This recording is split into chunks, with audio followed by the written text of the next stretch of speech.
I'd been given the job at Manchester City 9 games before the end of the season. We went on a really good run.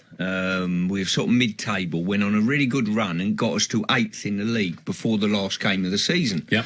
7th in the league were Middlesbrough, who we were playing at home. So we had to win to go above them to get into Europe.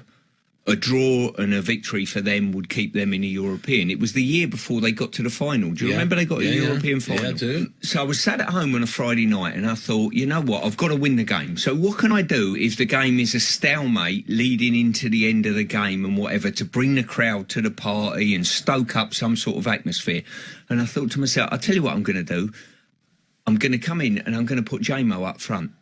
I had that up my sleeve. So I come in the morning, right, before you butt in, I said to myself, John Mackin weren't scoring and weren't playing well, by the way, our centre forward who was on the bench. So take that, Danny. Robbie Fowler was up front, no problem. So I've come in, I said to the kit man in the morning, Les Chapman, I said, just print me a number 1 James outfield shirt. He said, is J-Mo playing up front? I said, listen, don't tell him, for goodness sake. Otherwise he'll be looking at me after 2 minutes waiting to go up front.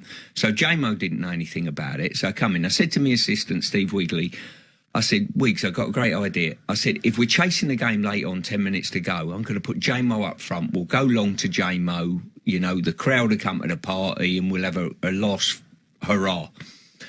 He said to me, like any good assistant would, he said, you've had some crack brain schemes. And or have you been drinking? This is the worst one of the lot. He said, I don't want anything to do with it. Hasselbank scored a free kick on 35 minutes, so Middlesbrough go 1-0 up. We equalise. The game's meandering along. On 75 minutes, I look at Wiggs, the assistant, and I said, what do you think? He went, no. He said, no chance. He said, you're on your own, you idiot. I said, all right, fine. So we're on about 78 minutes. So I decided, Nicky Weaver, go and get warmed up. J-Mo's looking at me as he wants to put my lights out. He thinks he's being taken off. Yeah. J-Mo comes over to the touchline. I give him the outfield shirt. He goes to play up front. What did he not say? You're joking, Gaffer? No, he loved it, J-Mo. Did he? Yeah, so he went up front. I've got to say, I didn't give him any instruction. I didn't say, at 6'5", you would and can jump out the clouds, J-Mo. You would expect him to get on the end of diagonals, that sort of thing. Yeah. He plays as a number 10. Oh. He drops deep, tries to get on the ball. He's tripping over the ball. He's having an absolute disaster of a time. He had the worst impact of anyone that could have come on. Anyway, 4 minutes after he does come on, even though this had nothing to do with J-Mo whatsoever, we get a penalty. Yeah.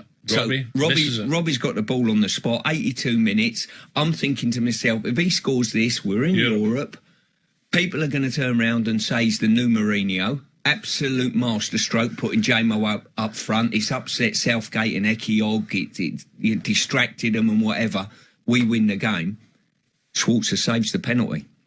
So I get belters for it, but listen, that's the nature of it. You take a gamble. Everything's got a reason. Well, whether you agree with it or not, it's got a reason. Do you regret it or not? No chance. No, it's a masterstroke.